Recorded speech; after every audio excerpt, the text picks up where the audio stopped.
Hello, ninth grade student. Here we have lesson number 1 for the second period. It is entitled Pre-Columbian Life. What do you know about ancient cultures or early inhabitants in your country? Here we have a list of words in the word bank which we are going to use to fill out this reading. This we already did in class, so I'm also going to place the reading so that you can listen and just to verify your answers if in case it is necessary. Pre-Columbian Life, page 24, exercise 1. Listen and complete with the words from the word bank. Then, match the letters in bold with the actions in the picture below. Muisca civilization.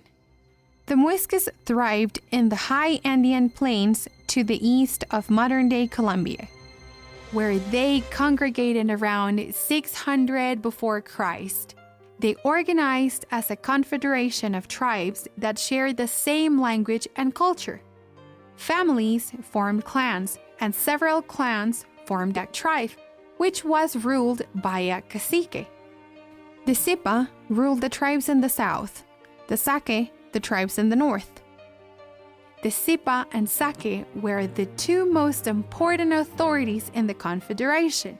At the time of their conquest in 1537, their population was about 650,000. Muisca people lived in huts of clay, wood, and straw. They cultivated fruits, potatoes, quinoa, tomatoes, and maize, among other products. They were also excellent hunters. Their diet included guinea pigs, capybaras, deer, and fish. And powerful merchants, they traded foods and other goods with different indigenous groups: gold, emeralds, copper, coal, salt, tobacco, shells, animal skins, and cotton, among other things. They were talented weavers, potters, and goldsmiths. Their artistic mastery and legacy is one of the most impressive among pre-Hispanic civilizations. Step number 2 consists in complete the sentences here. Here we have the word bank.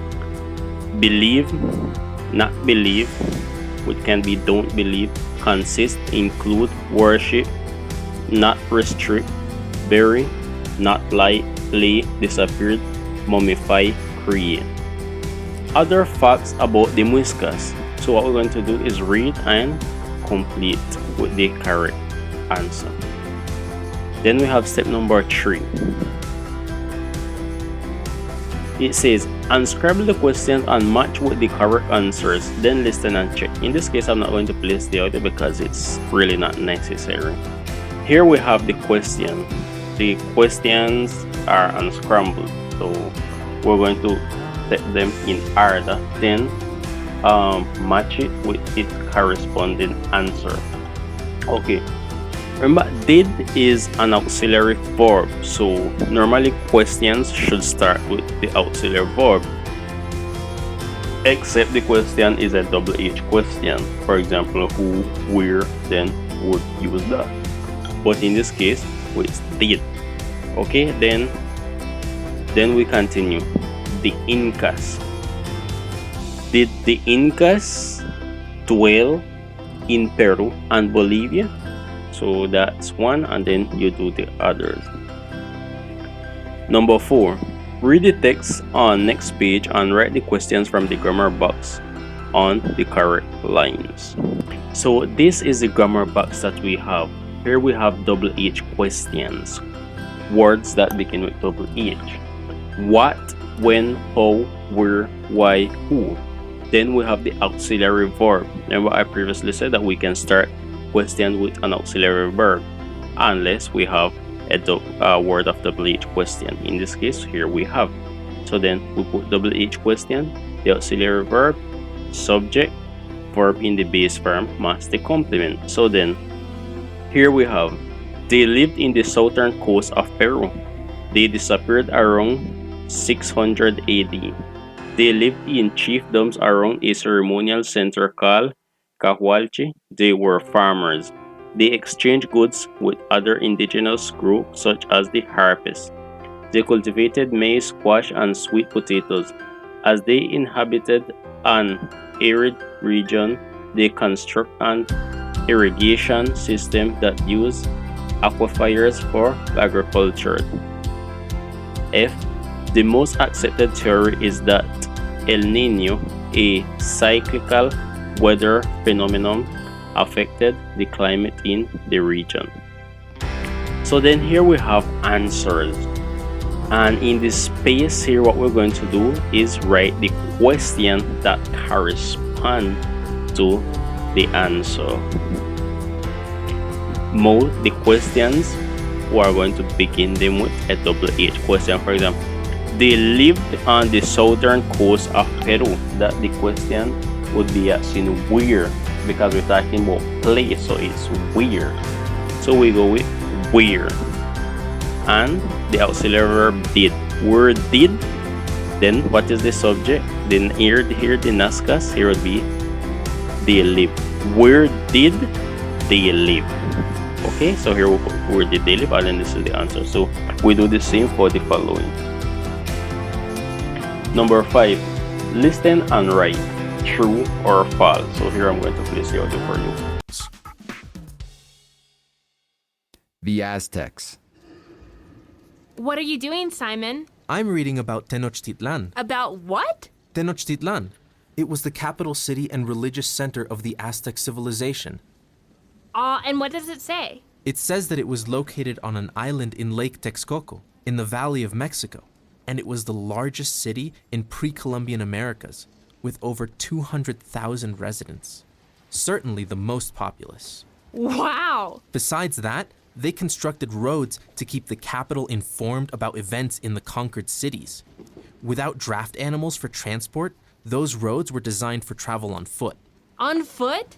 That means they had to walk long distances just to keep in contact. You're right, but they could rely on places to rest and eat and even find latrines to use at regular intervals. That sounds better.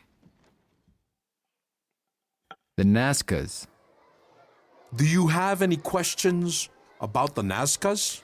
Yes, teacher. I have one.